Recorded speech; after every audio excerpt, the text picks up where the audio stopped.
Кеңес одағының ыдырауы 20 ғасырдың ең ірі тарихи бетбұрысы болды. Бұл оқиға бұрынғы республикалардың тәуелсіздік алуына, соның ішінде Қазақстанның дербес мемлекет ретінде қалыптасуына жол ашты.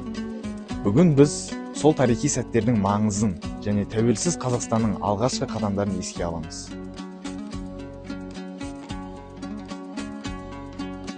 20 ғасырдың көп бөлігінде әлем картасында үлкен және қуатты мемлекет және құрамына 15 республика кірген мемлекет Кеңес одағы болады. Алайда уақыт өте келе әрбір империя ішкі мәселеге тап болады. Экономикалық тоқырау, әлеуметтік қиындықтар, еркіндіктің жетіспеушілігі. Бүгін біз КСР-ның не себепті ыдырағанын және Қазақстанның тәуелсіз мемлекет ретінде қалай қалыптасқанын туралы айтатын боламыз.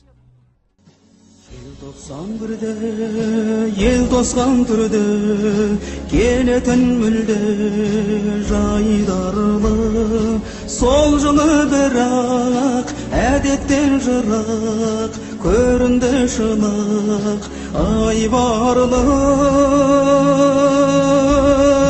Тоңдырды мені, тоңдырды сені, жел топсан желі. Қазақстанда да ұлттық сана ояна бастады.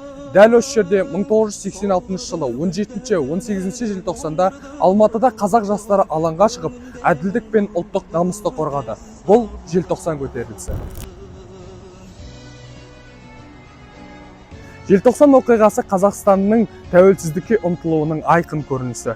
Бұл оқиға қазақ халқының өз жері мен болашағына өзі иелік еткісі келетінін көрсетті.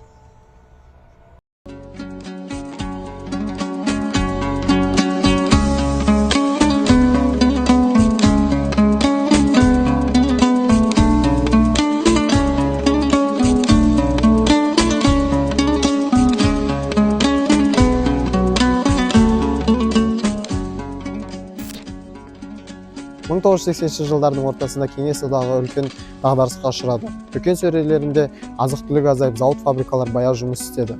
Жалақы азайды. Жалпы айтқанда халықтың тұрмыс деңгейі төмендеді. 1985 жылы билік басына Михаил Горбачев келіп өзінің реформаларын енгізді. Алайда бұл реформалар жағдайды жақсартудың орнына керісінше одақтың бұзылуына алып келді. 1991 жылы тамыз айында билікті сақтап қалу үшін орталықтағы топ әскери тәртіп орнатуға тырысты. Бірақ бұл әрекет сәтсіз аяқталды. Республикалар бірінен соң бірі өздерінің тәуелсіздігін жариялай бастады.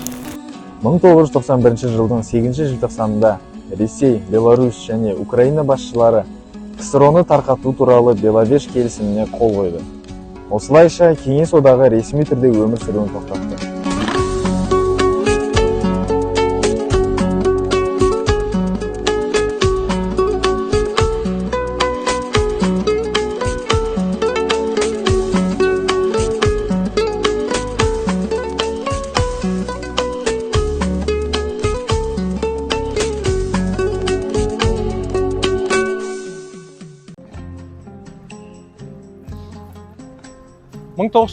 жылы 16 желтоқсанда Қазақстанның тәуелсіз ел екенін заң қабылданған болатын. Және бұл күн бізге мемлекеттік мереке болып саналады. Қазақстанда жаңа конституция қабылданып, ұлттық валюта теңгеге енгізілген болатын. Және де мемлекеттік рәміздер бекітіліп, әрине алғашқы жылдар өте ауыр болды, бірақ халықтың бірлігі мен төзімділігінің арқасында біз дамыған ел мен бейбіт елге айналдық.